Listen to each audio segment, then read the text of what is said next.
Welcome to Peoples and Things, a podcast about human life with technology.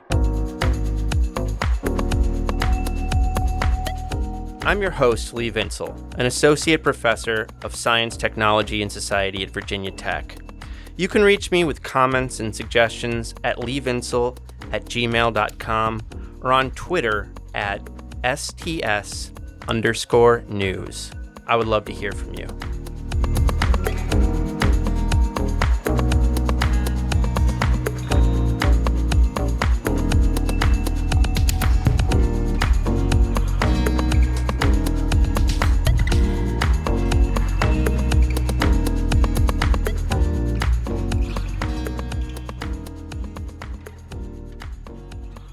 We've been living in a technology bubble, and there are signs it is deflating.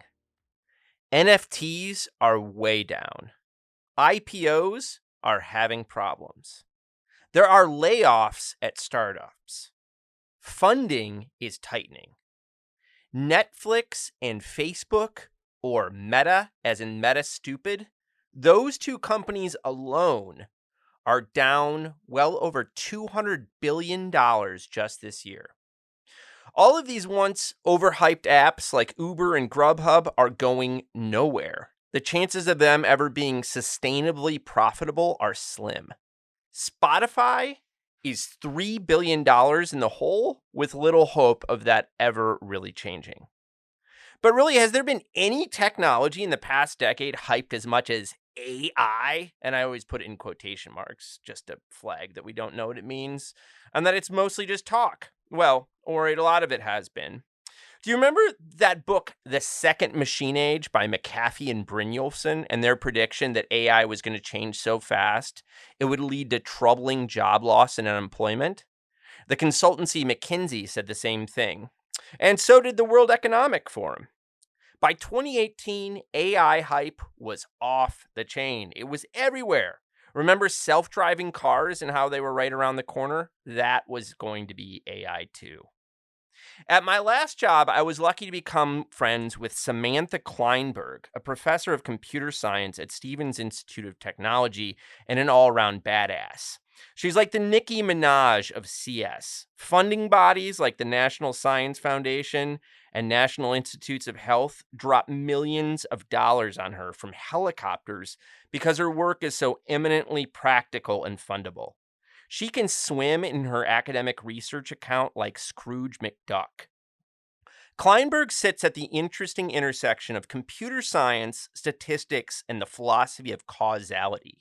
She is interested in the question of how we know what causes what. And most of her work has focused on healthcare, so that is something of an expertise too.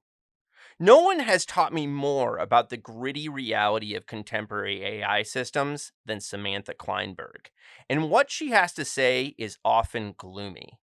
AI is unlikely to improve as quickly as hypemongers have been claiming for the last decade, for a bunch of reasons Kleinberg and I discuss in our conversation together. Kleinberg is the author of Why, a guide to finding and using causes. And in this interview, we talk about a book she's been working on, which examines how we can use data in our lives to make better decisions. This turns out to be an extremely complicated issue, but one thing is clear: you should throw your Fitbit in the trash. Kleinberg and I talk about how we can do a better job consuming information and, like, consumer electronics. I had a blast, as always, talking to Samantha. I hope you enjoy our conversation. Get excited.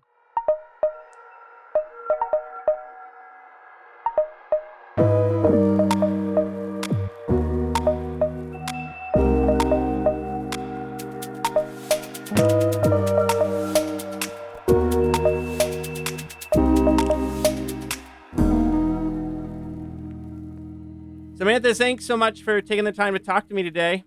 Thanks for having me. So this book you're working on sounds cool. Why don't you tell us what it's about and what you're trying to do with it?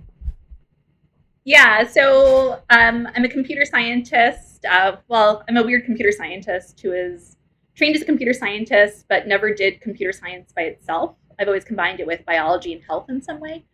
And so I've always been focused on applications and the idea that computers are going to make things better somehow, that, we're going to help doctors make decisions or help patients make decisions about their health. And it's very focused on like the end user doing something with the stuff I produce. And then a few years ago, I realized I'd never actually tested, can people do things with the stuff I produce? In computer science, we evaluate things based on, ground truth. Do we find the stuff that we expect to be there or that we know is there? And score algorithms that way. But we don't traditionally test, can someone make a decision with them, right? If I give you this information, can you figure out what to have for lunch today, to your glucose? Or, can you decide on a treatment with your doctor for your diabetes? Like, is it going to help you do those things? And so I started testing that and realized stuff I was producing does not help people do those things, and was not helping my collaborators who are doctors, wasn't helping lay people. So for the last 4 years, I've been collaborating with cognitive scientists and looking at how people actually use technology and how they can do it better. Yeah, I mean, so you're not alone here, right? I mean, I would say like, yeah, it's not just that you're producing data that no one's using correctly. No, I'm not seems to be. It's a field-wide problem, but it's unique in that I think a lot of people don't actually care about the end user, or they don't realize that the user is a person, right? So in computer science, if we find this complex model that's, the more accurate it is, the better the output's going to be, which is true perhaps if it's a machine making the decision and using that complex model, right? If it's accurate, we can make sense of this complex thing, and there hasn't been appreciation that actually there's a human involved in that loop, right? Someone is overseeing it or making sense of the information or has to understand that information. And that hasn't been all part of the conversation or evaluation process. It's not one of the things we prioritized. Yes, there's work on explainability and that kind of thing, but it's explainability for machine learning practitioners. It's not explainability to my dad, who's an interior designer, or my mom, who's a school teacher. None of these things like that tell you about features in the machine learning model. My parents aren't going to understand that, right? Yeah. So it's really separate from like the actual people who are not experts in the algorithms and who maybe aren't experts in a domain either, right? Not a clinician, with all this experience about stroke or diabetes. They're just a person who wants to figure out, how do I invest my savings for retirement, or how do I pick a college? And we're not optimizing for those kinds of decisions.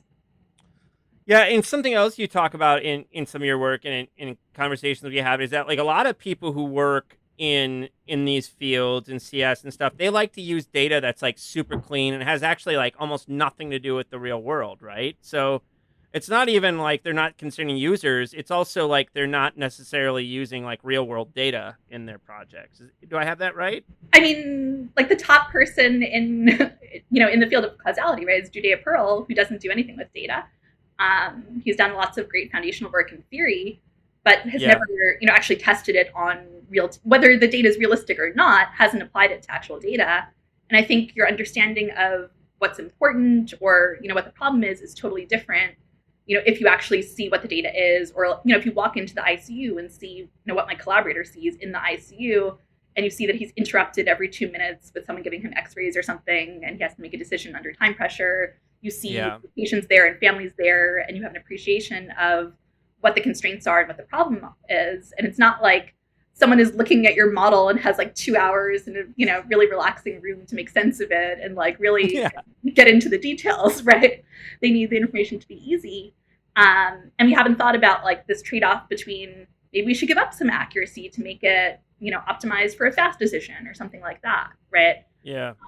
So I say it's sort of unique. I don't mean that it's like unique to my work that I haven't thought about it, but that I had this idea that I was like close to application, that because I'd been doing all this applied stuff that like I didn't have this gap, right, that other people had, right?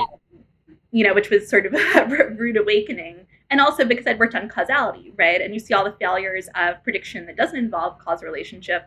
And the whole selling point of causality is like, we can do stuff with this information, right? We can figure out policies, we can figure out what you should do, and it's going to be robust because it's not based on some flimsy association. It's based on an actual cause that has the capacity to do something. And so then realizing like, actually the information doesn't help people make the choice to do that thing is really upsetting. Yeah. I mean, like, you've actually done work and you've drawn others' works that shows like people make worse decisions when they So that sometimes when they have causes, right? this year it's become less depressing to give talks. And so for 4 years, whenever I gave people more information, they did worse than if they just used the information they already had, like, that's in their brains. And so Yeah. whenever I gave people, no matter how simple the causal model was, they were making worse choices. And it only happened in situations that were familiar. And so Mm-hmm. psychology also has its own problems that a lot of psychology is focused on, like the basic science. Let's make sure that people don't bring in any background knowledge. You're going to make Yeah. decisions about, aliens and conveyor belts and made up diseases, which is great if you want to understand, like a basic phenomenon in the brain. But Yeah. you can't make the leap from that to like, how you're picking a college, right? Or investing savings or, choosing a medication. Because Yeah. there you have all this other stuff going on and you're using that to interpret, to first decide if you even believe the information I show you, to figure out how to use it, right? And you also have to use information. You can't just use what I give you because otherwise the guidelines would be too long. We don't tell people like, pick this particular salad, for lunch. We say like eat more vegetables or have more protein. Yeah. And you have like actual choices that you have to translate that into and figure out like, do I have the eggs? Do I have oatmeal? Like all these things. And if you had no knowledge, you couldn't make that decision, right? So it's Mm-hmm. nothing like these sort of, constrained settings that people were using before. Um, and so I found that actually people who didn't have diabetes made better choices about diabetes than people who did because they were treating it Yeah. as this like, it's like aliens. They don't have the personal experience. They just use the information I gave them. People with diabetes were thinking, like, even if the right answer is to make 2 changes to my lifestyle, well, maybe it's easier to make 1 change. And so I'm going to do that instead. Yeah. You tell them, like, pick the choice that's most likely to achieve the outcome. They don't do that. Or, Mm-hmm. people express preferences. There's a lot of people who think medication is always bad. You should never take medication. Like, it's Right. never going to be the right answer for them because they're like, people take too many medications as it is. And so, you should do something else. And they're not, they're just not going to use that part of the information. Mm-hmm. And so this year, after we had all these studies with really, it was just very depressing news that like Humans suck, basically, right? well, Yeah. like 10 years of like really need to find causes. Causes are so important, and I'm like in all my grant proposals, like causality is the thing we care about. And then Yeah. actually, well, causality wasn't really helping people, and they're making worse decisions. Right. So it's tough to give talks like that, right? Where it's all bad news. The end of my talk Yeah. is just like, well, causes are important, but they don't actually help people. And then for a while, like the best we could do was we can kind of inoculate people against the negative effects of causality by Mm. helping them realize how little they actually know. Okay. And they're receptive to it, but they still don't know how to use it or combine it with what they already know, right? So there's a Mm-hmm. conflict. And then this year, finally, we were actually able to help people make better choices with causal information. So I have a much more positive story to share, which is exciting. So I want to hear more about that because I was also thinking about, other research I've read and known about over the years, and I was like, so here's my pitch, right? I read in something you wrote that vitamin C does not prevent colds, but I know for a fact that vitamin C does prevent colds, and I don't care what you say, right? Uh, which is to say, like, we all come into these situations with these very strong, like, Yep. biases and motivated reasoning and all these things that kind of like put us on a course no matter what, like what we bump into in the informational world very often, right? But are there ways to kind of countervene that? Or, I mean, like, what are you finding what's the good news, I guess, is my question. So the good news, which is very limited, is basically if we give people only the information that they need to choose the right answer for the decision. So, for example, we ask people. I've done this in lots of different domains, not just health. We've done like reducing your carbon footprint, saving for retirement, improving someone's job satisfaction, reducing risk of COVID, all these things. And so you have this larger model that has lots of things, lots of knobs you can toggle, right? There are lots of ways you can try to improve your employee satisfaction. But we give people vignettes and a few different options of what they can do. Mm-hmm. And if we include like only the path, so, the set of steps that gets you just from, a cause to the effect, that gives you the right answer, and we give them only that part of the diagram, then they actually do better than nothing, and they do better than the complex diagram. And if we Okay. give them the whole diagram, they perform exactly the same as if we gave them no information at all.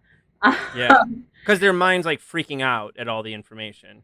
yeah, like no one knows what to do with it. I can send you some Yeah. pictures after, and like they're just very overwhelming, and they're not fun.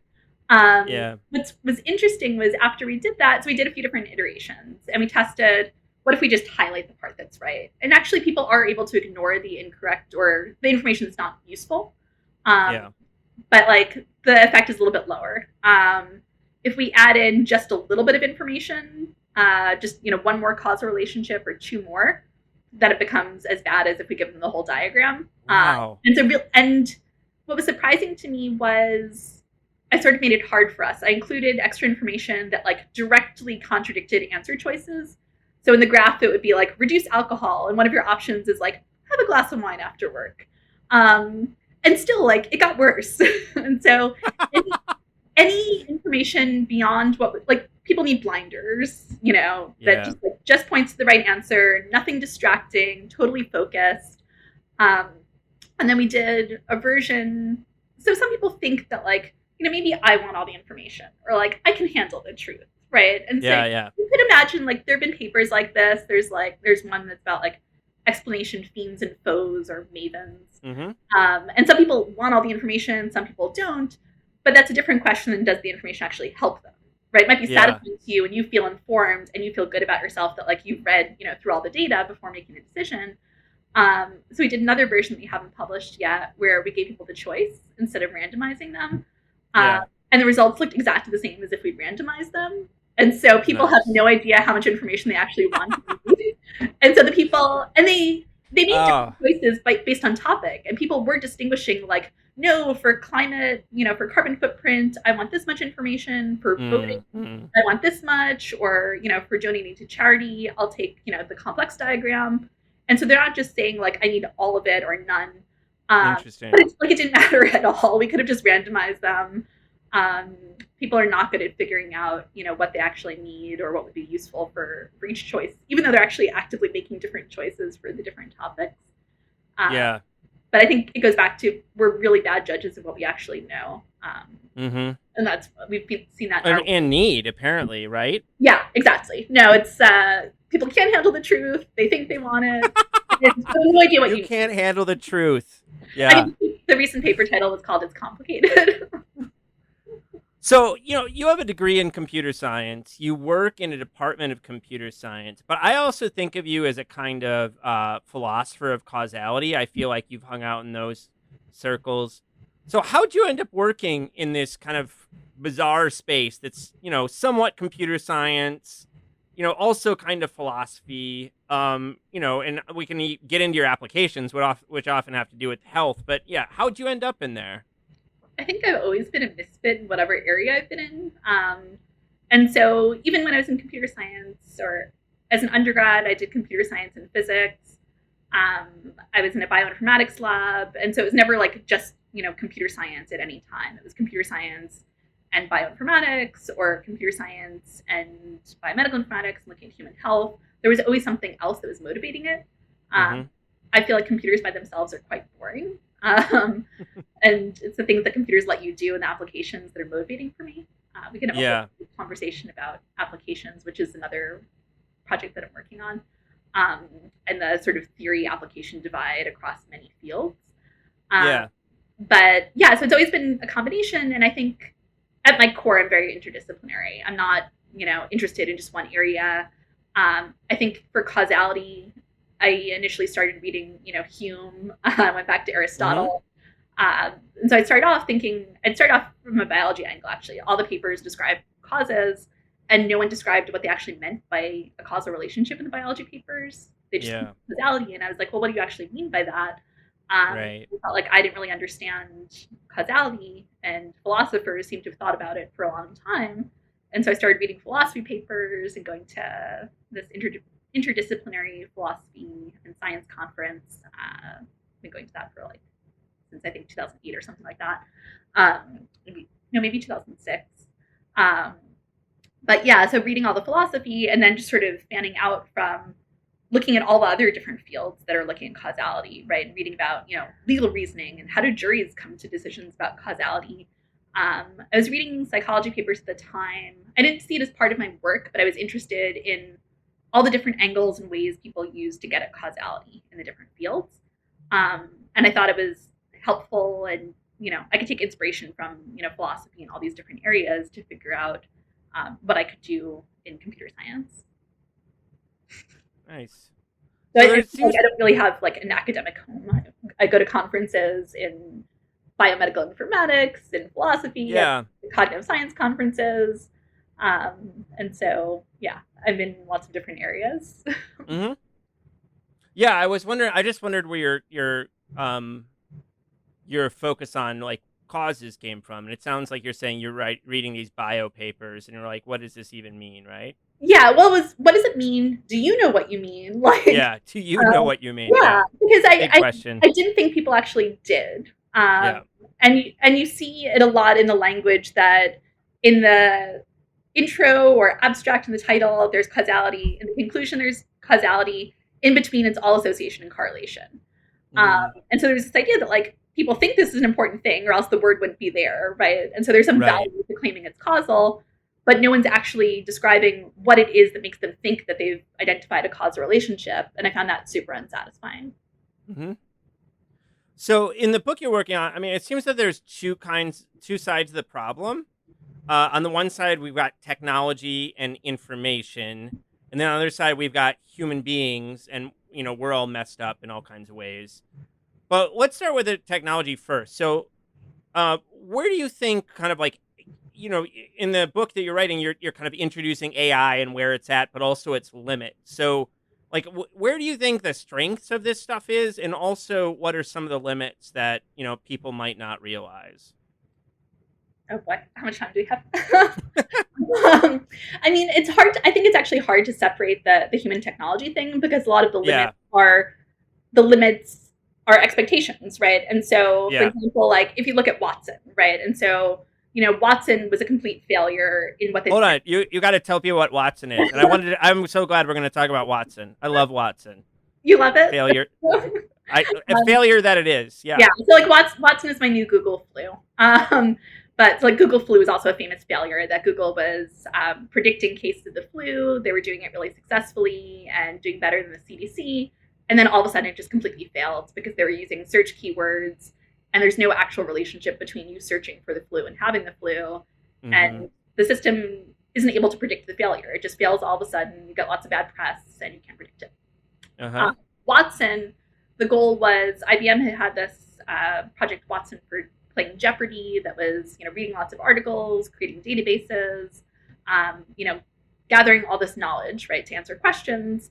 And so that was the sort of like showpiece. And then their idea was like, well, doctors have questions too, right? And we can read medical records. What's the difference between medical records and Wikipedia? Like, and if like, if you've seen a medical record, you're just like laughing at this, because the idea is ludicrous that you would actually read it in the same way.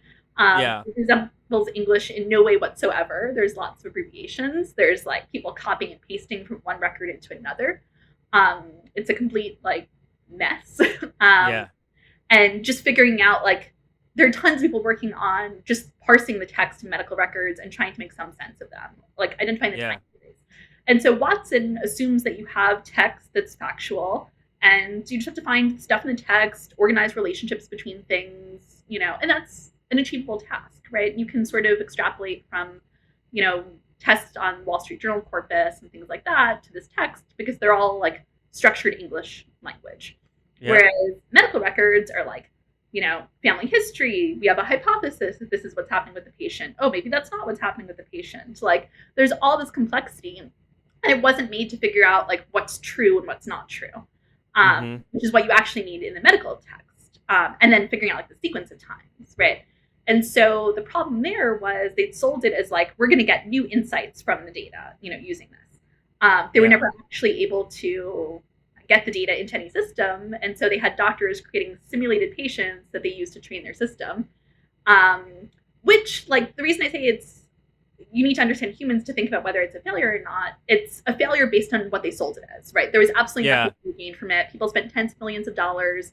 It didn't do what they sold it as doing. However, they were able to use it in other places, and it was as good as the doctors, which if you're in a place that doesn't have enough doctors, or is a rural community in another country, right, that could be a valuable thing, right, to be able to take that knowledge and replicate it somewhere else cheaply and scale it up, right? And so if they sold it as that, and replicating expert knowledge and bringing it to new places, that could have been like a great success story. Yeah. Instead, they had absolutely no understanding of what was achievable in this scenario, and sold dreams that were just yeah. So did I ever tell you I met Watson in quotation marks?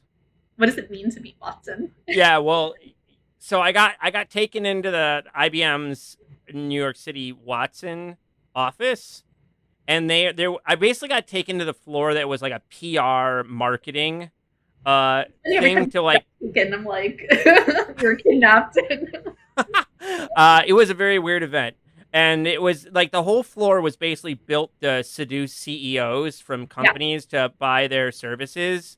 And there was this weird like wall. It was a big TV screen where there were all these occupations. And like if you talked to which one you wanted to step forward, and it would tell you how Watson was going to solve their problems. And it was like chefs. They had an amazing for like Watson for oncology that's like Mrs. Yamamoto or something like that. She goes in and then she has this discussion, and she wants these she has these constraints for her treatment, and so it finds a medication that respects her preferences. Like, you can't do any of that.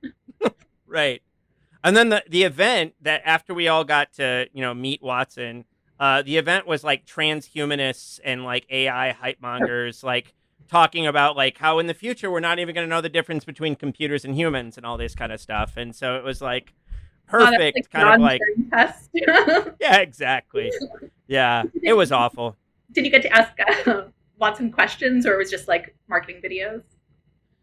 It was like you could, but it was pretty scripted. It was a pretty controlled scenario. So you weren't like, here's my medical record, what do you know? Yeah, what do I not know about myself? Yeah, exactly. So I mean, I have a lot of sympathy, and my whole field in a sense is about breaking down these lines between the human and machines. But it sounds like what you're saying is part of the problem here is the expectations we have about the machines, exactly. Right? The same thing is right with personalized nutrition, right? So there was this idea for a while that the problem is we don't have the right data on nutrition, we don't have the technology. If we only knew like what would be the right diet for you, like we could solve all of your problems, right? And now there's really exciting research that we kind of can. There's some issues with it. It's imperfect, like everything is, but there's really exciting research about personalized diets. However, there's like no understanding whatsoever of the human component of figuring out what to eat or what constraints you have, and that you're simply not going to listen to these diets, right? Like you have children, you have other things going on. You're not going to be like, I hate grapefruit, but you tell me I should eat grapefruit. So, that's what's up. Yeah. Right. Like, and you eat with other people, you have issues with cost and how long it takes to prepare stuff. Like, there's no understanding of any of that, right? It's totally viewed as a data machine learning problem. And once we get the right diet, like, check, we've solved it. Right. And so there's a total gap between, the human.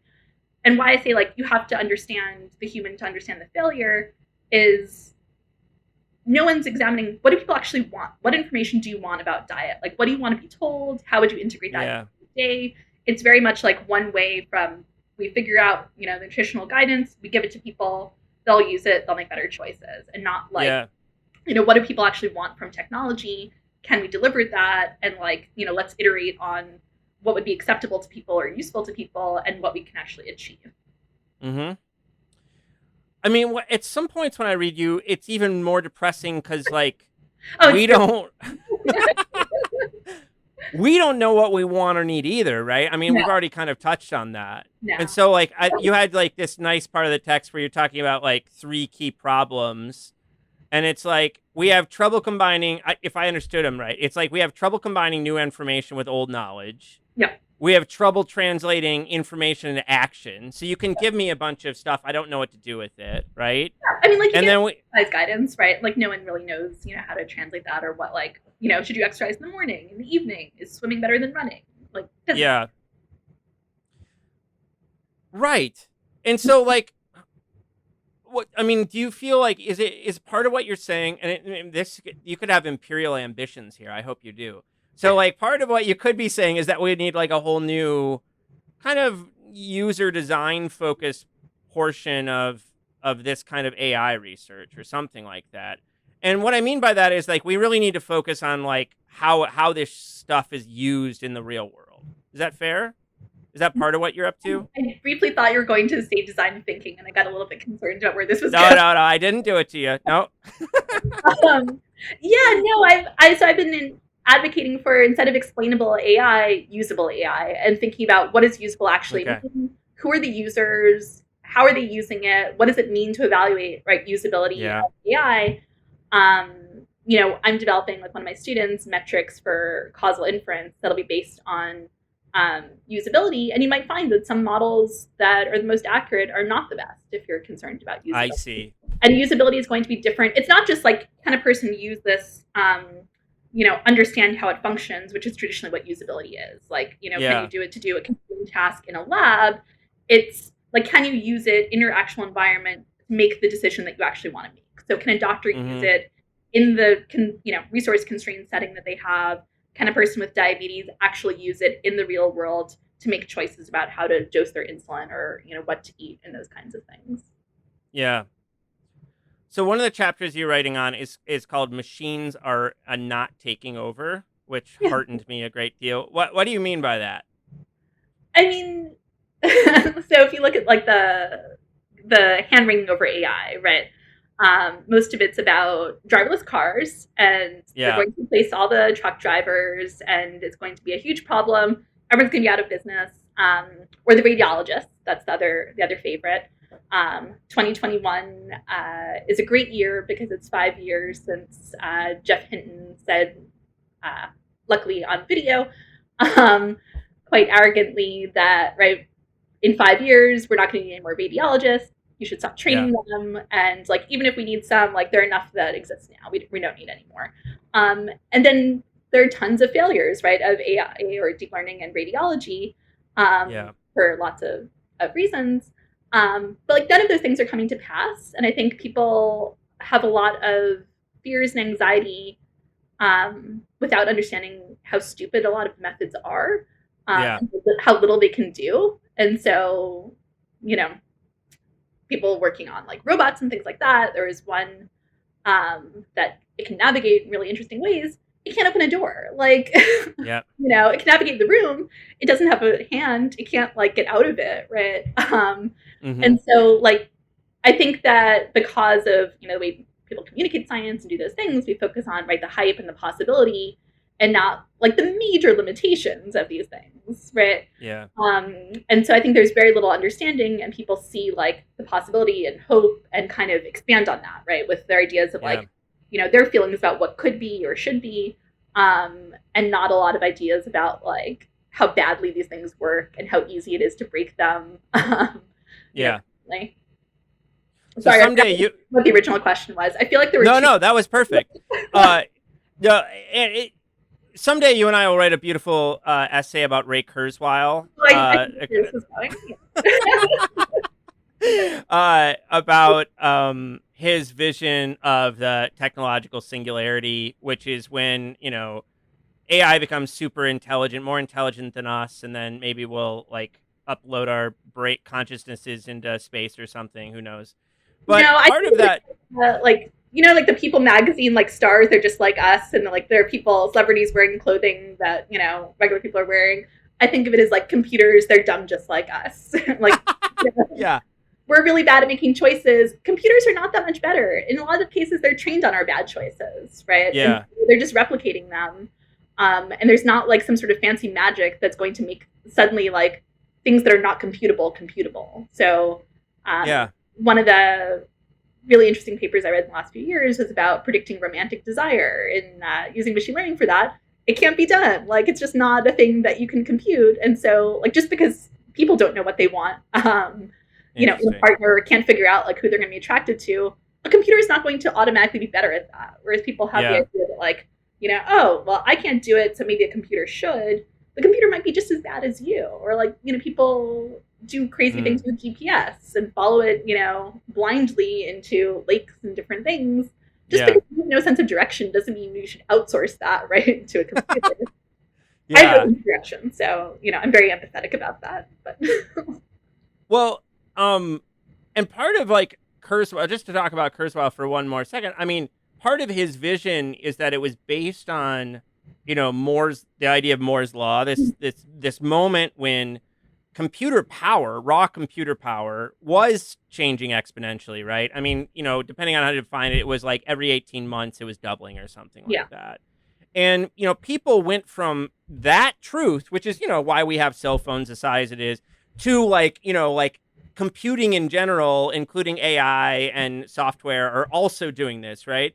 But what you've told me in other situations is that like you can get a paper published in a journal where you're making like a little 1% improvement or in efficiency or something and often like that, right? Like, it's not a real thing. So one of my biggest pet peeves is in a lot of areas of computing, there are these tiny improvements because like a lot of the low-hanging fruit has been picked, and it gets harder as the accuracy improves to make big leaps. That's true. Yeah. And so there will be papers where there's, this teeny tiny, less than 1% improvement, but also like testing for statistical significance is not a common thing in computer science. And so like, is that actually an improvement? Are you telling me like 0.692 is really better than 0.691 with that sample size? Like, people are not used to actually making that argument, which collaborating with cognitive scientists and psychologists, they're baffled and appalled by.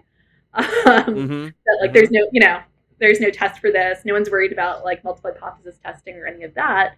And there's no test of like, robust, maybe you did a little bit better on this one data set, but like, does it work widely on other data sets, right? There are these sort of challenges that people focus on. In health, there's one public data set. And so everything where people compare against other people's work is on that one data set. Are those algorithms going to perform the same way on other data sets? Is the best one on that one better, also the best one on these other ones? We have no idea, right? Yeah. And so like, it's not even just that it's a, small incremental improvement. It might not be an improvement. And focusing on like those specific metrics about, accuracy or false discovery rate or things like that, it's blinding you to all the other things that matter about, can use it, does it help you make decisions? I feel like I'm just giving you more bad news.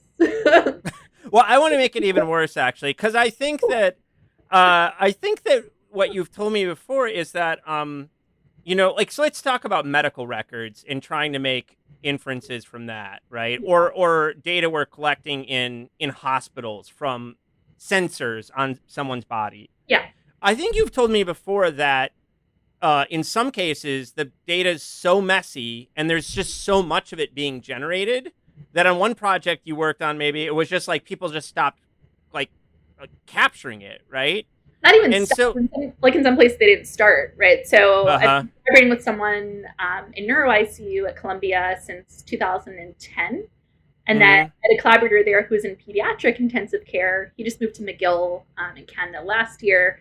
And we wanted to work on data in his ICU for the last decade. Yeah. They got really close. They were about to have a partnership with a place to collect the data.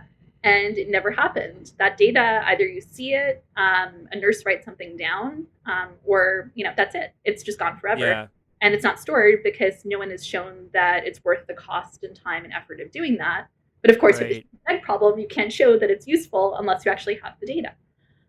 Yeah.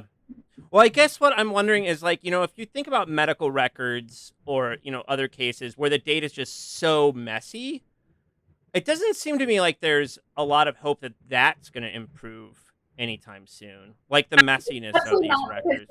There's no reason for it. So I teach health informatics in the spring, and there it's also like the goal is just educating computer scientists mostly about people and workflow, because the goal of keeping medical records is not for research, right? Research is very low down on the totem pole. Billing is number one.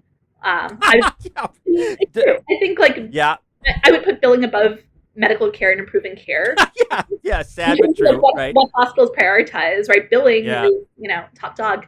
And so these things are organized, things are documented in a certain way for billing.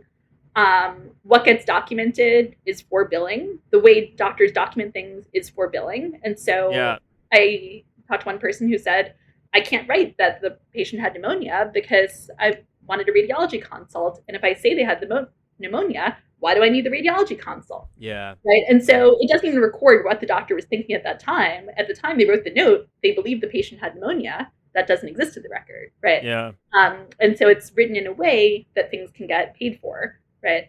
And then, secondarily, actually giving people good care. All of that. And then research is, you can use what exists, but you have no ability to transform the process, because if you tried to, you would be like, the time that doctors would spend on it couldn't be reimbursed, right? And so who's going to pay for someone to improve documentation? Also, changing the documentation will influence billing and, medical malpractice, all those things, right? So there's no incentive anywhere to change the records. It's about, we have to figure out, as computer scientists or people who are interested in the data or care about it, what we can do with what's there. The only, if you want like a little bit of hope or bright spot, the only place where like things have gotten a little bit better is in some places where items are RFID tagged and scanned, and so like medications and things like that, and so then that's automatically captured, and a person doesn't have to like write it down or remember to record it. And so if you can build something like that into the workflow, like that's helpful for research, but the purpose of it like isn't for research, right? Yeah. You're always piggybacking on other practices. Exactly. Yeah. So we can both sound kind of cynical, pessimistic about technological change, but technological change, like things having changed, is an important part of your story. So you point out that worries about information overload are not new. Like it goes back, Seneca worried about it. They're big time worried about it in the Middle Ages, especially, after the printing press. But what is new about kind of our data environment and like our relationship to data in our lives? To me, I think as a I get worried about discussing history with you. You know it much better than I do. Yeah. And so I feel like I'm on the spot. But I think it's access, right? It's not like, medical journals. Imagine like, in 1970, a patient wanting to access a medical journal, right? That would be extremely hard. There's still barriers now, and a lot of things like you have to pay for an article, but you could get that article if you really wanted, right? You wouldn't have to go to a library. You can Google. There's tons of, people can spend all their time on WebMD or other less reliable places, perhaps. Right. Right. So your ability to obtain information from all different sources, correct, incorrect, conspiracy theories. There's lots of fun ones. There's a great cinnamon conspiracy theory video that I enjoy very much. There's a conspiracy theory about diabetes, but it's like, so one of my collaborators is interested in conspiracies professionally, and so we've been looking at health conspiracies, which is a really fun side project, looking at the structure of it and the way that they describe it and things like that, right? You wouldn't have been able to access information like that easily in the past, and so now the temptation for like reading one more article before making a decision, or looking up one more second opinion, or what does this other website say about it? Or like going through the comments, right? And talking to other people about, particularly in health, right? Your ability to connect with their patients who could point you to things that are incorrect, or create, sort of bubbles and reinforcing feedback loops with the conspiracy theories. Like that would have been a much harder thing. You would have had to somehow find these other crazy people yourself in the wild, bump into them, right? Yeah, that's right. I mean, there were conspiracy theories before the internet, but I mean, I certainly like the internet helped. It has helped. There's no doubt about it. My favorite conspiracy theory book is the one where the psychologist infiltrated the doomsday cult and was there the day that the world didn't end. And it's like that definitely existed, but like the ability to rapidly identify all these things and find them and overload yourself with information it's just so much easier. And at the same time, like you have the messaging about, knowledge is power and all that stuff. Like, I think there's some encouragement to do all this reading and like do the research, right? Find out everything before you make a decision, right? Be an informed consumer. Um, and so there's a pressure to do that and to read all these things because you can. Whereas my work is showing it's not going to make you make a better decision, and also doesn't make you happier necessarily. So we've also looked at people's confidence in their choices, and more information does not make people feel better about their decisions. Yeah. People feel worse. So it's Yeah, hard and to. I bet they don't know that, right? I mean, if you tell me like I'll give you more information, I'll be like, that's what I want, probably, right? In life. But Yeah. it turns yeah. Uh let's talk about Fitbits for a second, because I feel like this is a good technology to think with in terms of, we all know the kind of health hype that's around these kind of personal health devices, Yeah. whether it's, I wear a Garmin, other people had Fitbits, everyone's got their thing, but like, What do you do with tell data from your Garmin? what's that? What do you do with the data from your Garmin? Not much. You'd be really disappointed in me. I mostly use it to keep track of where my average heart rate, resting heart rate is and Oh, I stuff thought you were like going to say to that. like figure out what time it is. No, no, no. No. So, yeah, I mean, like, what do we know about Fitbits and their effectiveness in people's lives? I mean, so Fitbit and these other devices are like the pinnacle of people thinking information is the solution to their problems and it not being. And so one of my favorite studies was one that randomized people to either use a Fitbit or not. And they tracked them. It was actually a really long term study. It was 2 years.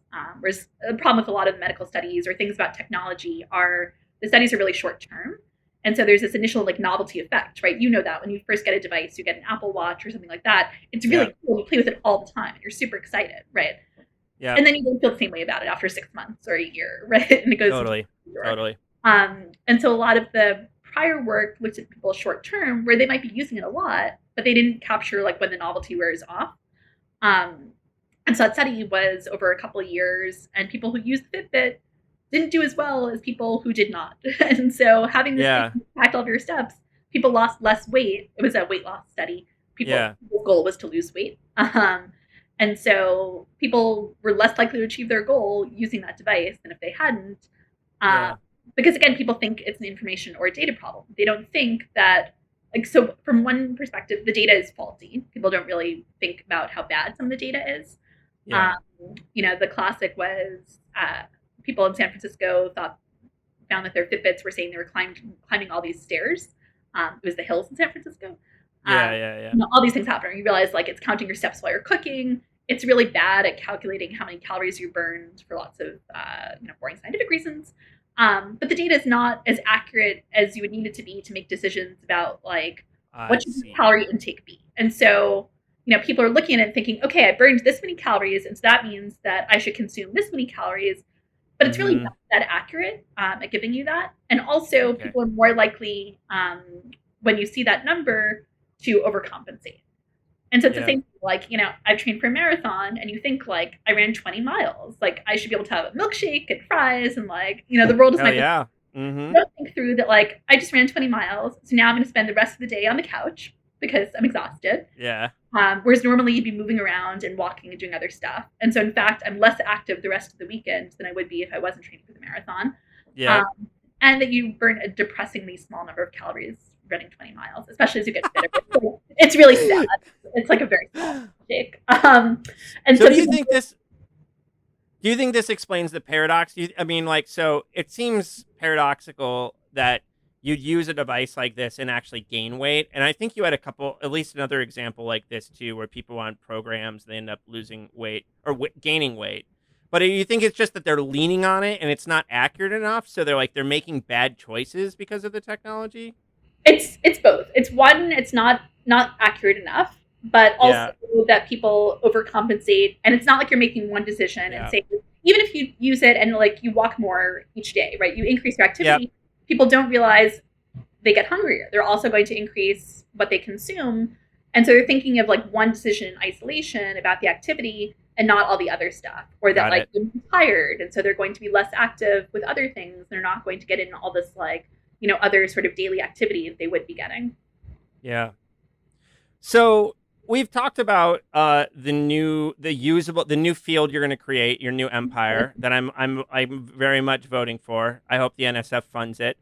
Um, what do you? I mean, are there changes at the individual level? So me, as the person who's going to read your book and hope to improve my life down the road, do you have kind of advice for, yeah, just us as individuals moving through the world of information about how we can improve our relationship to data and decisions?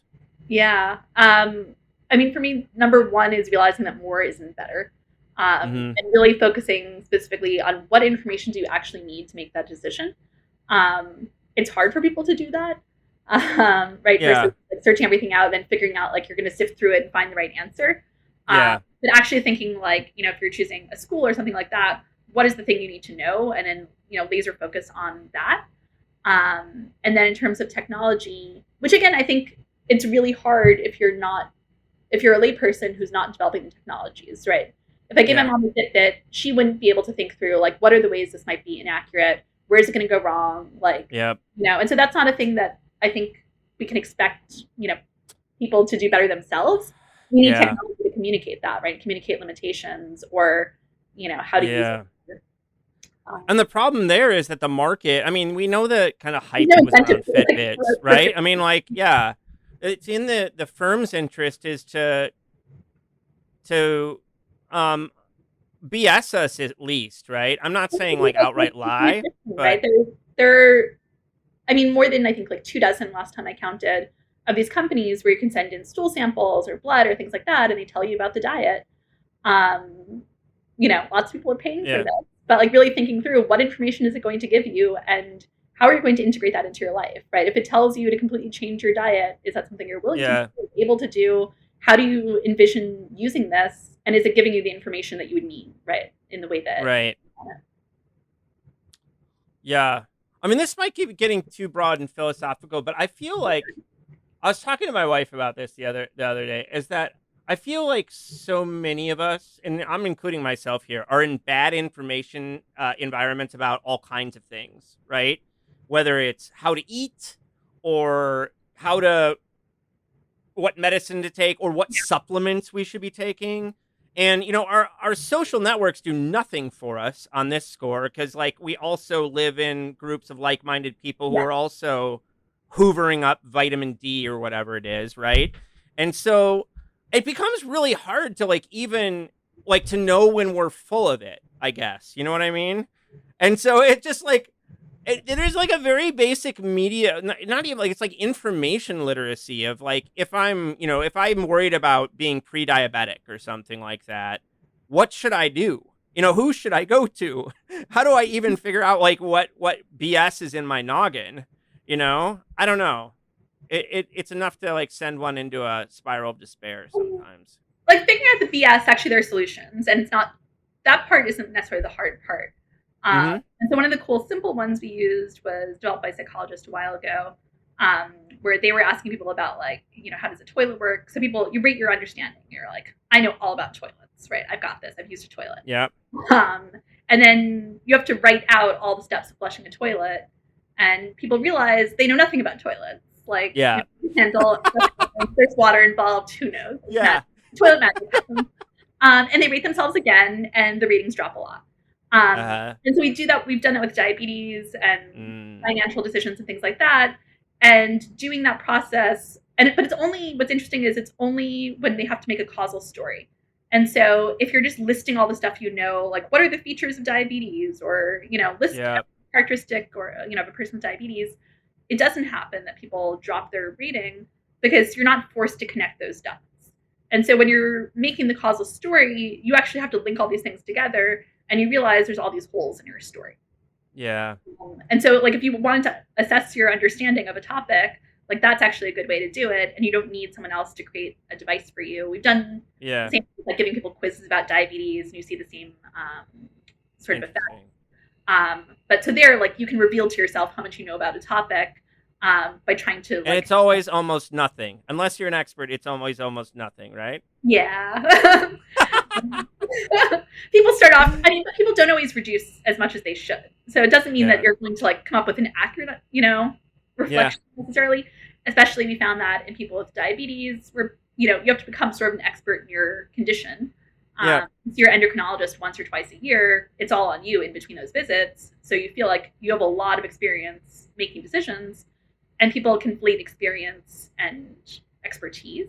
Yeah. Um, and so people, even when they do that sort of task, they drop their rating, but not as much as they should based on like their quiz scores. There's still a Yeah. lot of faulty understanding there that should probably be corrected. But it's not all bad news there that you can figure out, you know. And it works like also with, you know, political events and things like that. The same sort Yeah. of phenomenon happens that people, once they have to come up with a story of like, you know, how does a bill become a law or something like that, people realize they don't remember the full Schoolhouse Rock, and they can't describe it. You're reminding me of Socrates. It's like when you ask people questions, you realize they don't know anything at all. And hopefully, if they're like, in teaching, right? I never ask, you know, do you understand it, or, you know, do you need more information? I ask, like, could you give a 5-minute talk on this topic? yeah, And the answers to like, do I understand it? Do I need help? Are all like, yeah, I understand it. I've got it. Once you ask students, like, could you give a 5-minute talk? The hands all go down, and they realize I absolutely right. give a 5-minute talk on the topic. And that's I got it from someone else. I don't remember who a long time ago, but that's the sort of metric I use for gauging understanding. And the That's students cool. also get really worried that you're going to ask them to give that 5-minute talk in front of everyone else. So here's a question I try to avoid when I'm doing the podcast, but I feel like after this extremely depressing conversation, we should probably. No, I mean, like, are there anything around anything's around information and decision making that give you hope for the future for things improving?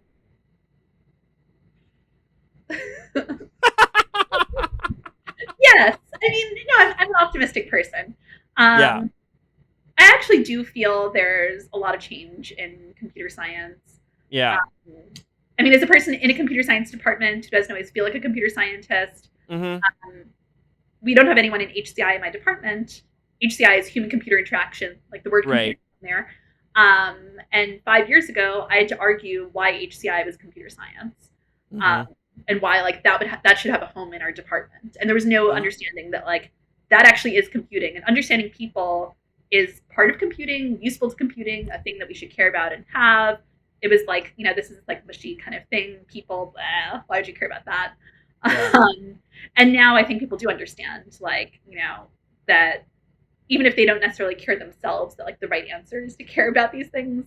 And all the talk about like, fairness and diversity, right? There's just much more talk about humans. Yeah. The people who are like affected by algorithms that, you know, are, even if there's not enough discussion of like who's using it, there's an idea that like people are somehow involved, and that we should think about people in some way. And so that to me is hopeful. You know, I'd love to see like more collaboration between psychologists or cognitive scientists and computer scientists. I'd love to see like more psychologists working on real world decisions and not just like really constrained lab settings. But I mean, I think like that's a hopeful thing, right? That, you know, there is this discussion happening, and there are more conferences on whether, you know, I agree that explainability is the right thing or not. Like, there are now conferences on this, right? And people caring in a way about like, even if it's a machine learning user, like the person who's going to be doing something with what they produce, right? Mm-hmm. So there's, you know, progress is slow, but it happens. Yeah. It's kind of reminding me that like with the automobile, it was around for quite a while before the notion of riding comfort developed, where it suddenly became like an engineering problem where the engineers were trying to make the ride more comfortable for users. Was it total and disregard for comfort at the beginning? I know Yeah, nothing but well, about I mean, it was just like it wasn't like the engineering problem. For a long time, it was like, you know, you're just trying to get the thing to work and not break down every It 2 sounds very much miles or something like that. Yeah.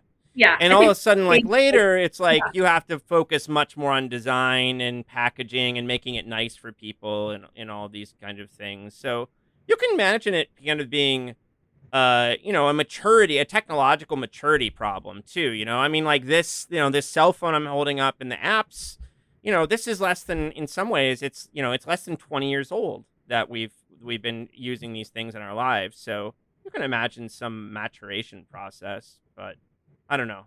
I could give cynical accounts too, but I'll leave it at that. There are reasons to think it'll look up, huh? I like the positive account that now we can focus on comfort. I don't know what early automobiles were like. Now I'm just picturing like hard benches or something. Yeah.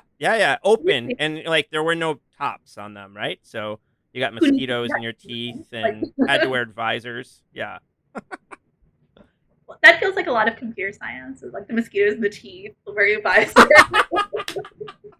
Mosquitoes in the teeth. I'm gonna have to use that in a paper. 2015. Yeah, exactly. Hey, Samantha, thank you so much for taking the time to talk to me today. This has been a lot of fun. Thanks for having me. This was great, even if I depressed you.